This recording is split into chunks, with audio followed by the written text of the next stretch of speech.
ये है आपके बीच जो मैंने अभी थोड़ी देर पहले आप लोगों को बताया था। ये है जटा। शायद आप लोग सोच रहे होंगे नारियल है। पहली बार मैंने भी यही सोचा था नारियल होगा, पर ये नारियल नहीं है। नारियल नहीं होने की वजह से सब लोग हैरान रह गए कि आखिर है क्या ये चीज़। तो मैं आप लोगों के बीच इसको दिखा रही हूँ।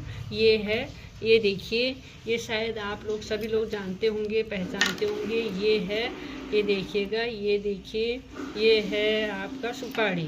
सुपारी है। अब ये बाहर से तो लग रहा है सेम कि ये नारियल है, जो कि ये नारियल नहीं है। नारियल मैं भी वही सोच रही थी कि नारियल होगा। ये देखिए, ये सुपारी अंदर से आ गई। ये पूरी पूरी सुपारी ये है। जटा है बाहर से, बिल्कुल सेम जैसे ये नारियल होगा वैसे ही है। जो पहली बार देखेगा वो यही सोचेगा कि ये नारियल है। और आप लोग देखिएगा कैसा लगा, आप लोग कमेंट करिएगा। और ये वीडियो को मैं यहीं पर समाप्त कर रही हूँ। नमस्कार।